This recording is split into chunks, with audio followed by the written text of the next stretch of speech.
termasuk Indonesia, misalkan di China, di Brazil atau Saudi Arabia, kita bisa ngajar di sana yang foreign language, bahasa ibunya.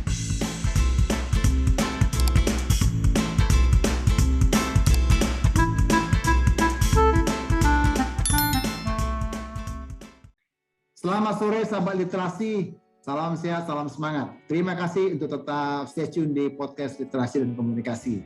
Kami terus akan mencoba mendiskusikan, men-sharingkan kepada teman-teman hal-hal yang terkait perjuangan anak negeri yang berhasil melewati tahapan-tahapan studi mereka.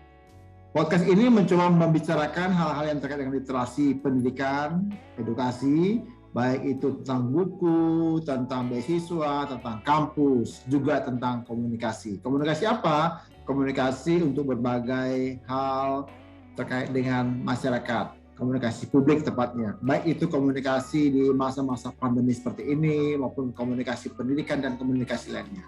Nah, kali ini kita akan mencoba berdiskusi dengan rekan saya, Muhammad Rifki, tentang perjalanan dan pertarungan beliau ketika menyelesaikan studinya. Ini rekan saya orang hebat karena dia baru menyelesaikan studi S2, Master. Nah, di mana? Kita tanya langsung kepada beliau. Selamat sore, Bro Rifki, apa kabar? Alhamdulillah baik, Mas Raja. Baik. Mas Raja bagaimana kabarnya? Sehat. Semua kita sehat ya dalam kondisi pandemi seperti ini ya. Amin. Iya. Sekarang posisi di mana? Sekarang lokasi di Goa. Goa itu pas di sebelahnya Makassar. Oh, di Sulawesi Selatan. Wah, ya, benar. Saya saat ini ada di Jogja. Jadi ini pertemuan antara Indonesia bagian barat dan Indonesia bagian tengah. Cakep ya. Jadi sekarang ya, kita bisa keliling dunia melalui Zoom meeting. Berkat pandemi ya, salah satu hikmah dari pandemi ya. Betul. Harus tetap muka gitu. Iya. Ngomong di Sulawesi Selatan gimana? Masih PPKM kah atau seperti apa? Kalau Sulawesi Selatan mayoritas PPKM, termasuk Makassar dan Goa itu masih level 4. Level 4 ya? Iya, benar. Wah, rata-rata masih level 4. Berarti sama kayak Jogja nih, masih level 4, masih cukup tinggi ya. Iya. Oke, Mas Rifki, beberapa waktu lalu saya dapat kabar Anda baru selesai studi master. Studi master itu artinya levelnya itu strata 2 gitu ya. Banyak orang mungkin tidak pernah bermimpi ya, apalagi studi S2 itu. Nanti kita coba tanya, di mana sih Mas sekolahnya dan kampus apa dan ambil jurusan apa?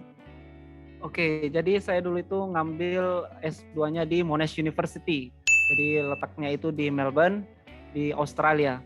Terus jurusan saya itu sebenarnya masih linear sama waktu saya waktu mengambil pendidikan bahasa Inggris di UIN Alauddin, terus lanjut S2 di Monash University ngambil Master of TESOL. Mungkin masih banyak yang teman-teman masih bingung apa itu TESOL ya. Jadi TESOL itu TESOL apa itu? Ya. Jadi TESOL itu singkatan dari Teaching English to Speakers of Other Languages. Jadi TESOL itu salah satu program master di mana outputnya itu kita bisa ngajar bahasa Inggris di negara yang bahasa ibunya itu bukan bahasa Inggris. Jadi termasuk Indonesia, misalkan di China, di Brazil atau Saudi Arabia, kita bisa ngajar di sana yang foreign language, bahasa ibunya. Kurang lebih artinya kita akan memiliki satu sertifikat begitu ya. Sertifikasinya itu karena akan diterima secara global toh? Benar, betul. Wah, jadi TESOL apa bedanya dengan pendidikan bahasa Inggris lainnya? Ya, benar. Jadi kan kalau di luar negeri itu ada MED, Master of Education, ada Master of TESOL. Jadi kalau MED itu dia lebih ke education secara umum. Jadi itu pun masih terbagi lagi, ada yang early childhood, ada yang leadership, ada technology. Tapi kalau saya memang itu, kalau TESOL itu khusus untuk pengajaran bahasa Inggris.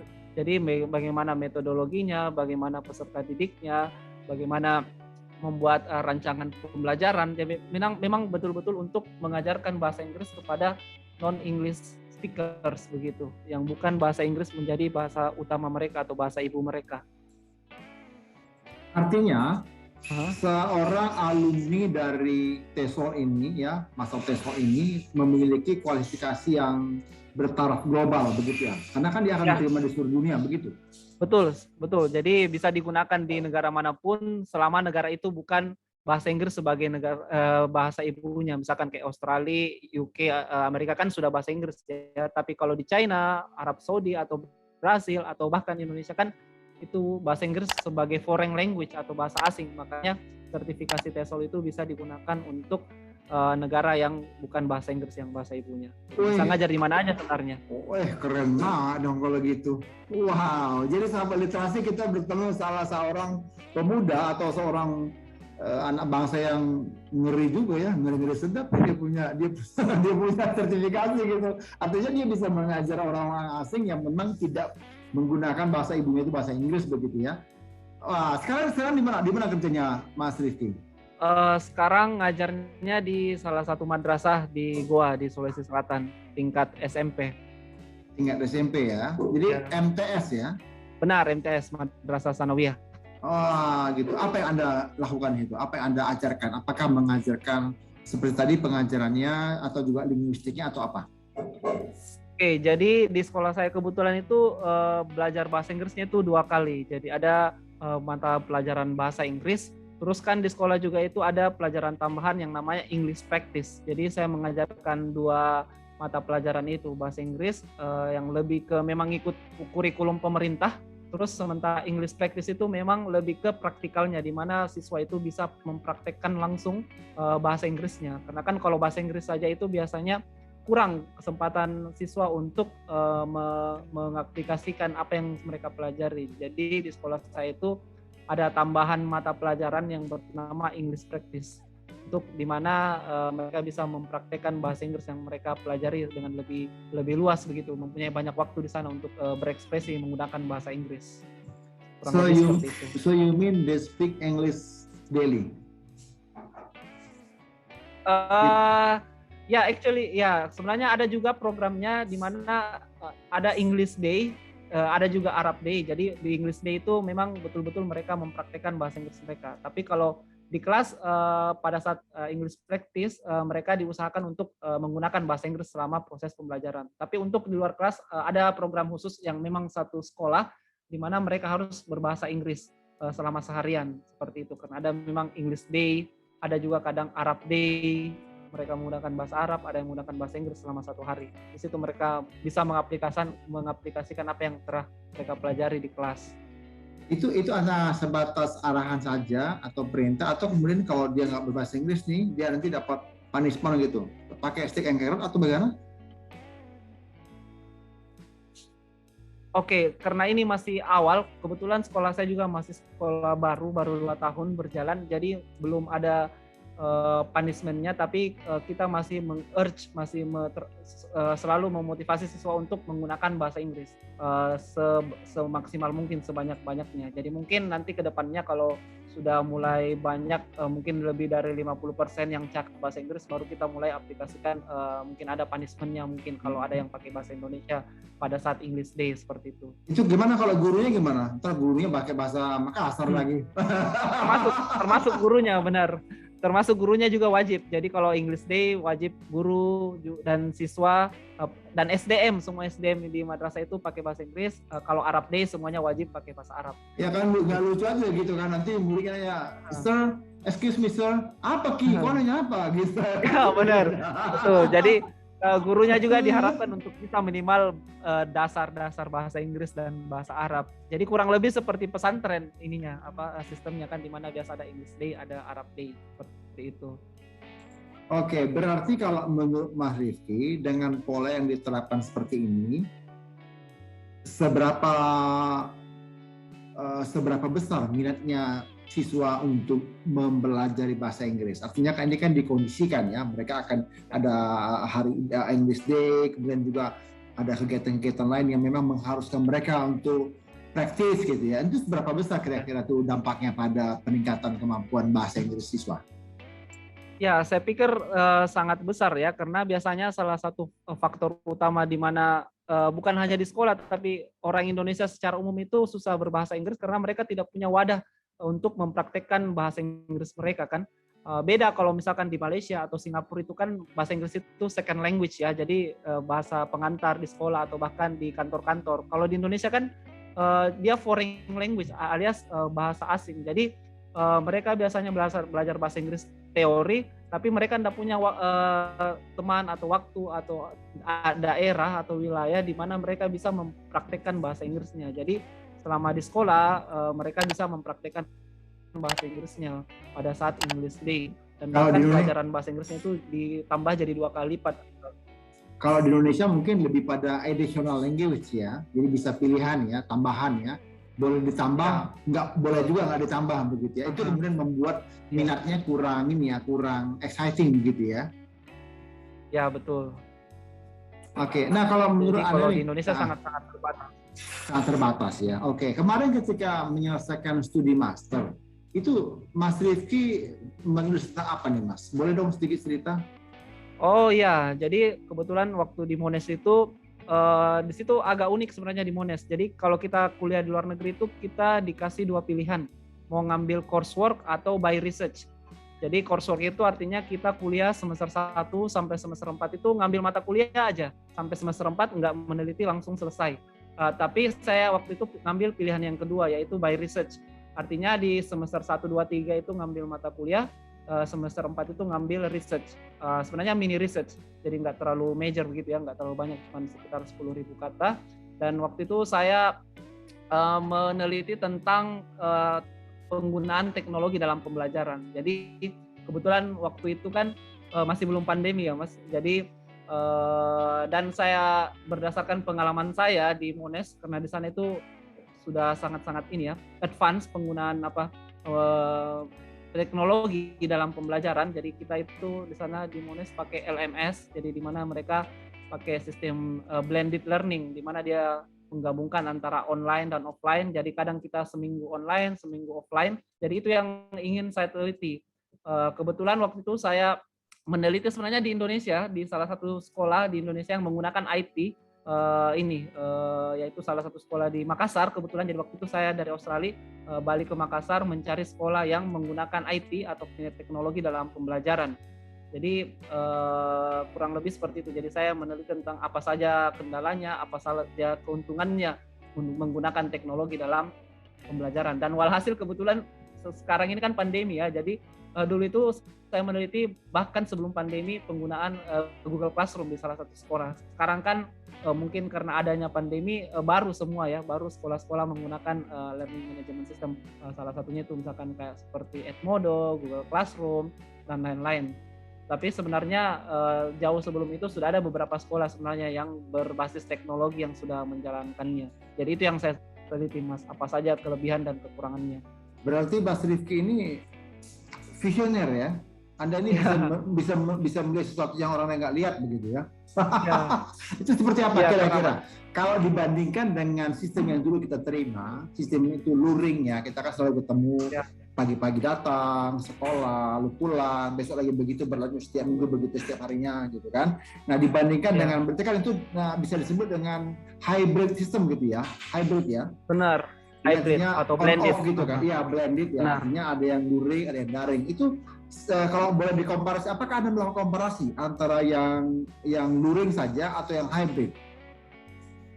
Oke, sebenarnya jauh lebih menguntungkan kalau kita pakai hybrid, Mas. Jadi karena kalau hybrid itu artinya kita bisa memberikan materi sebelum siswa masuk ke kelas. Jadi itu juga yang saya alami ketika belajar di Monash. Jadi sebelum masuk kelas itu kita diharapkan untuk menonton video materi, membaca book chapter, bahkan membaca artikel.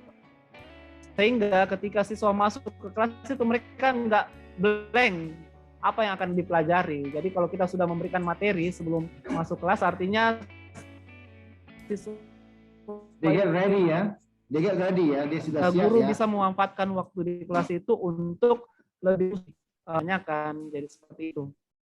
Iya. Itu salah satu keuntungannya kalau kita blended atau hybrid. Oke. Kalau salah duanya apa? Kalau salah duanya apa? Kan tadi kan salah satunya kan salah itu. Duanya. Oke, jadi selain ini ya, selain ya. Oke, selain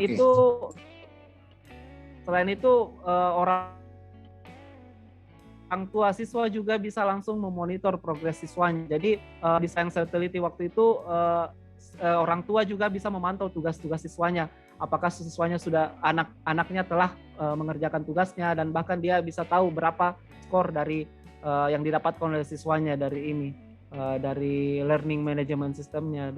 Dalam hal ini waktu itu yang sekolah yang saya teliti dia menggunakan Google Classroom. Jadi di dalam classroom-nya itu ada siswa dan ada orang tua atau wali yang bisa memantau langsung progres anak-anaknya. Kurang lebih seperti itu, Mas. Jadi artinya keterlibatan orang tua lebih dalam ya, lebih besar ya, karena mereka juga akan tanda quote itu dipaksa untuk dia terlibat untuk melihat apa yang anaknya kerjakan gitu ya. Nah, ini kan Mas Rifki, ini kan berarti sangat pas dong dalam konteks sekarang pandemi ini. Anda sudah pernah usulkan belum bahwa konsep yang Anda miliki itu untuk diterapkan dalam kondisi pandemi saat ini? Artinya apakah di sekolah Anda sekarang itu penerapan hybrid juga dilakukan?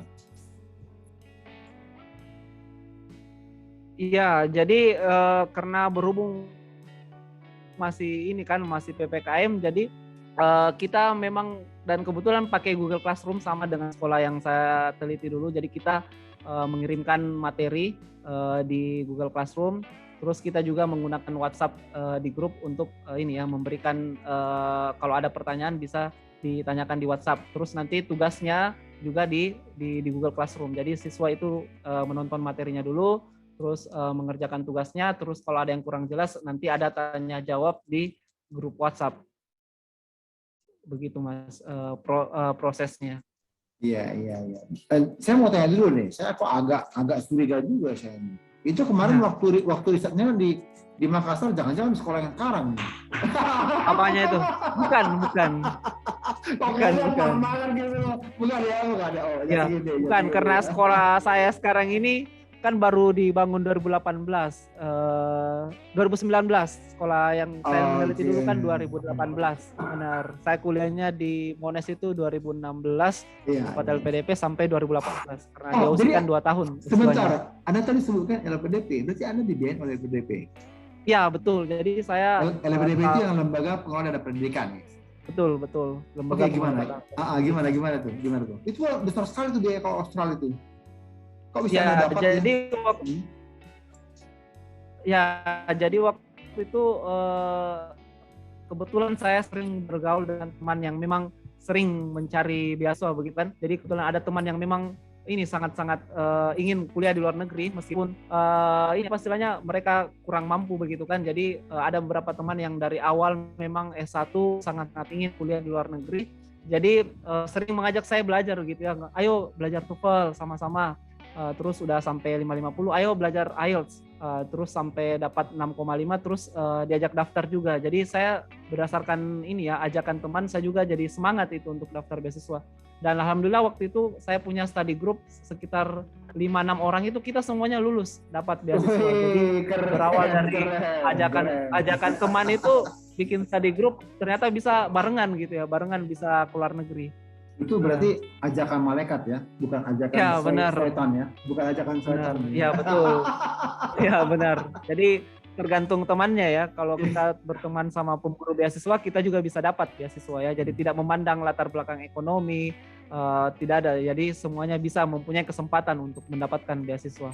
Ya, Bro, saya mau nanya nih, kan Anda 5-6 orang satu grup gitu ya. Lalu apa yang kalian lakukan dalam persiapan itu? Artinya gini, apakah kalian setiap hari itu katakanlah ada jadwalnya bahasa Inggris, terus kemudian katakanlah mungkin hanya writing, terus kemudian listening, atau seperti apa? Seperti apa proses kalian belajar? Yang kedua, berapa lama kalian berproses sampai kemudian seluruh grup itu bisa lolos?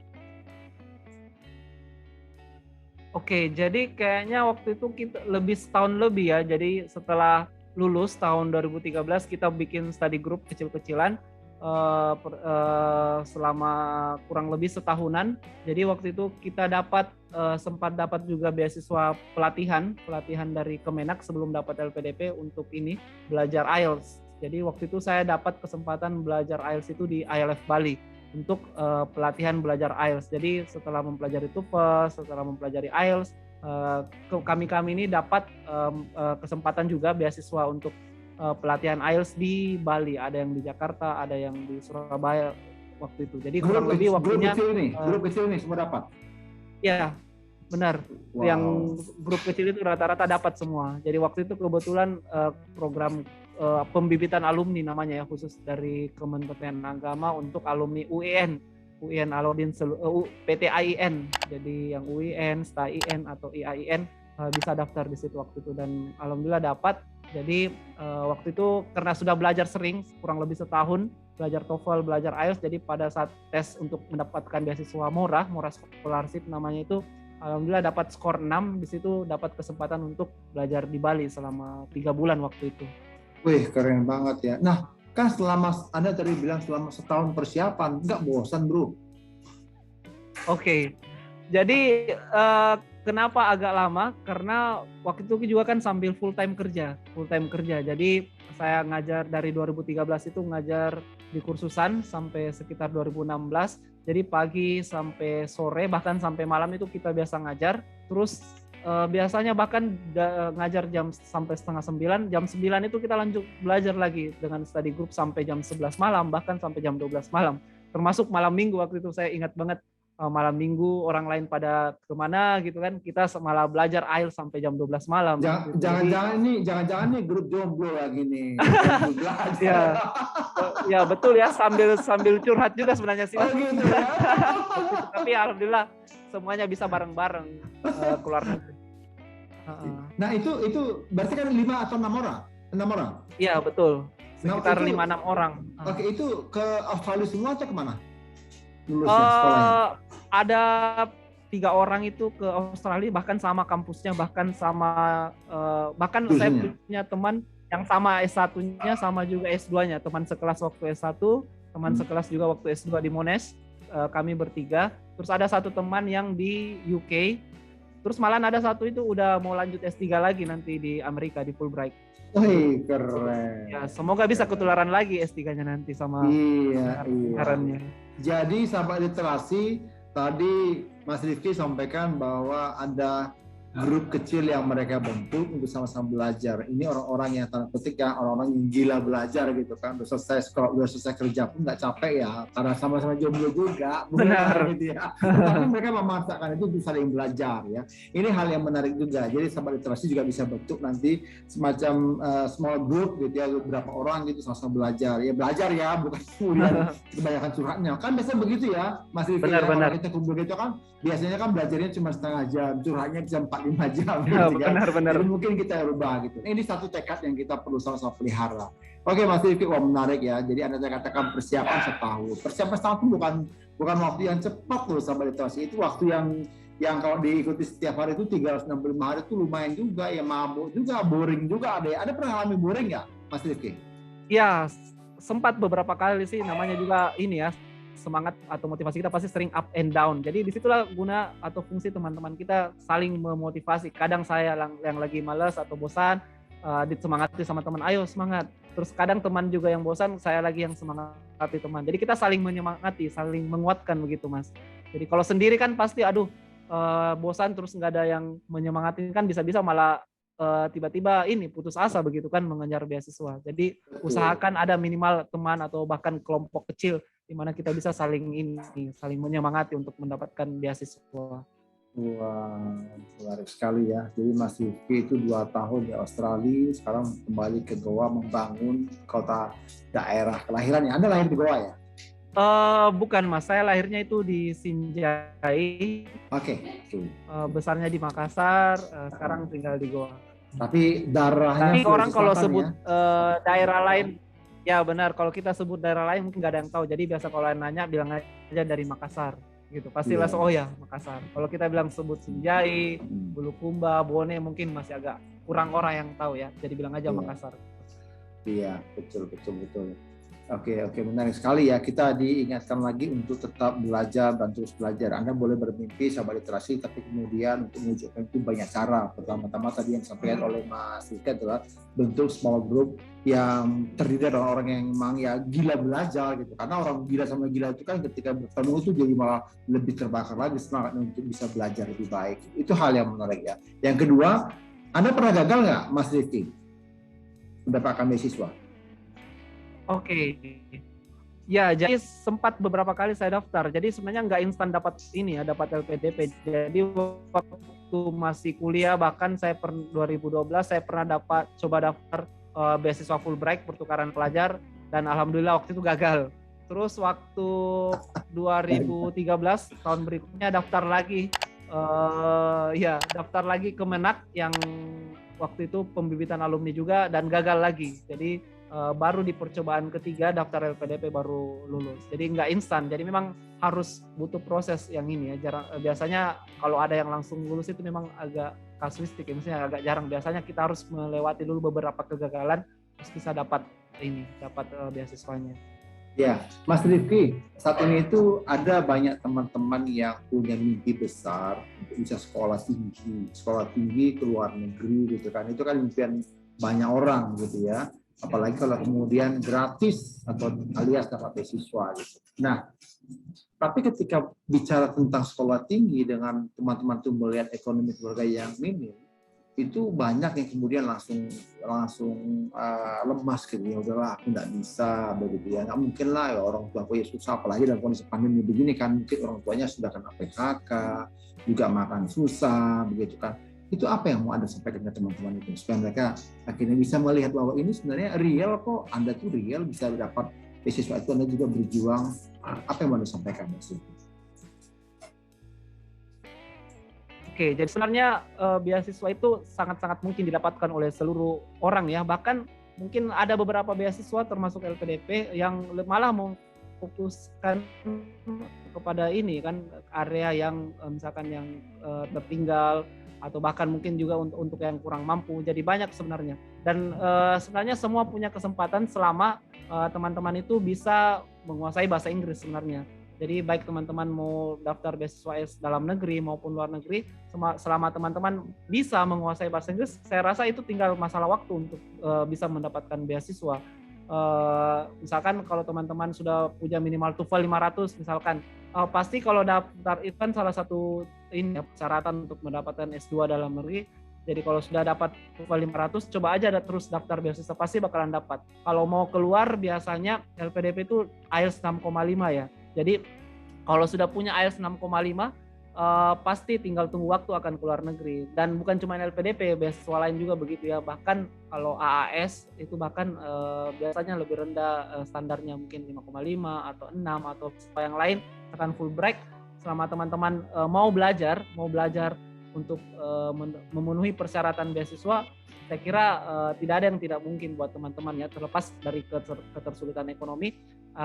Saya rasa itu bukan menjadi hambatan, karena banyak sekali teman-teman yang lain yang bahkan saya punya teman yang kayak memang dari betul-betul yang dari hutan, maksudnya tinggalnya di hutan dulu, harus jauh berjam-jam ke sekolah itu.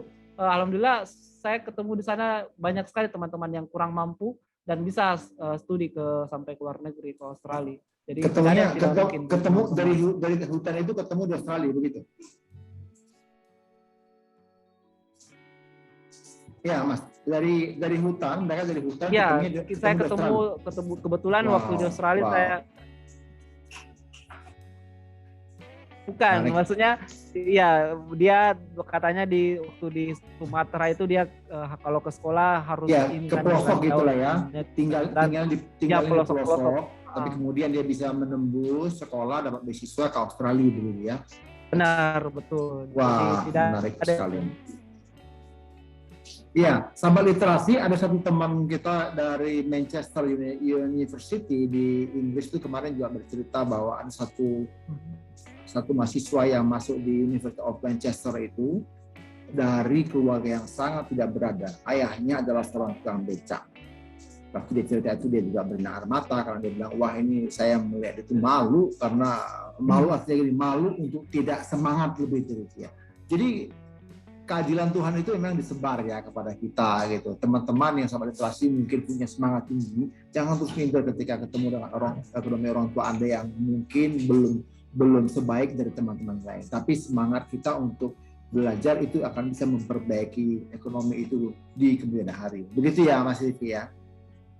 Betul banget Mas. Oke, kalau Mas Rifki nih saya minta memberikan 1 atau 2 kalimat ke teman-teman apa yang harus mereka persiapkan untuk bisa tembus beasiswa LPDP. Boleh nggak Mas Rifki sampaikan dalam bahasa Inggris, Mas?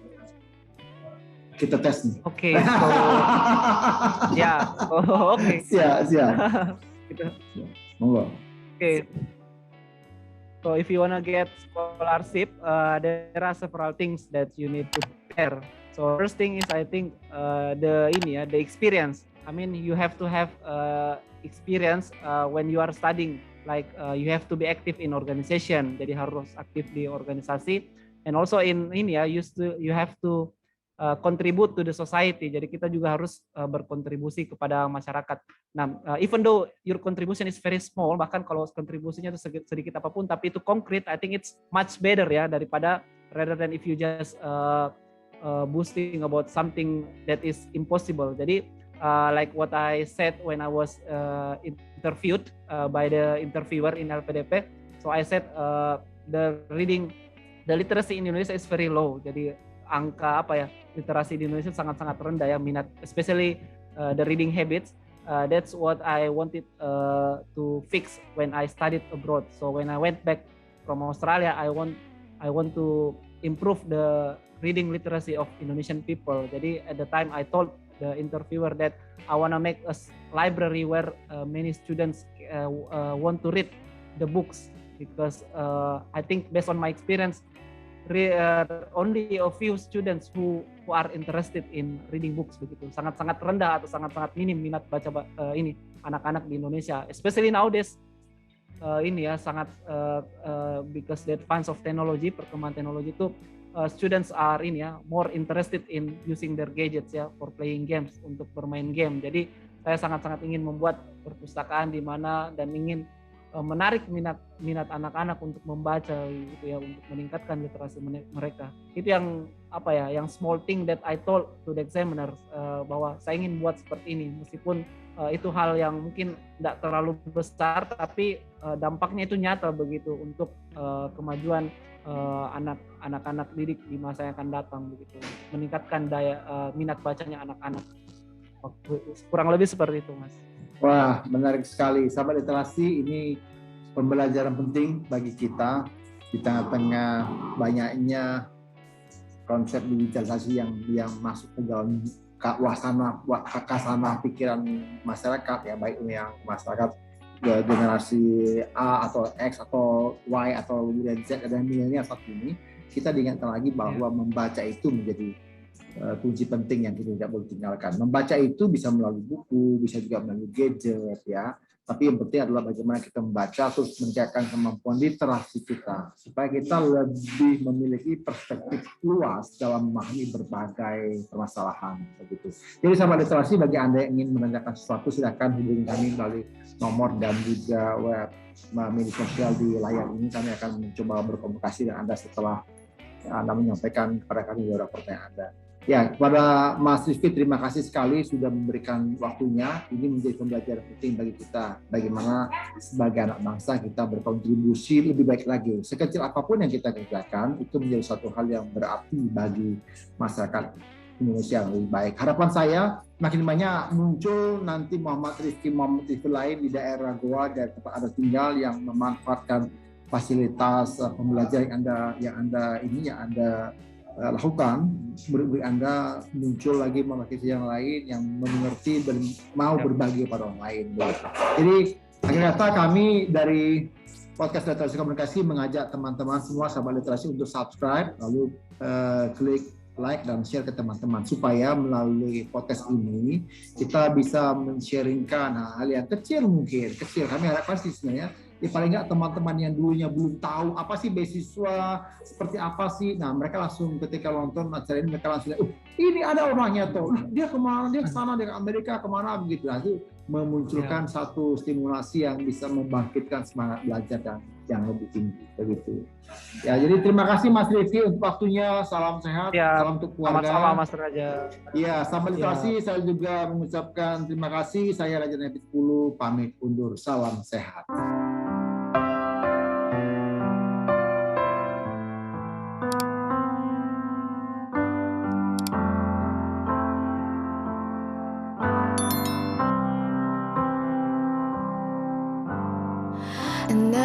summer day.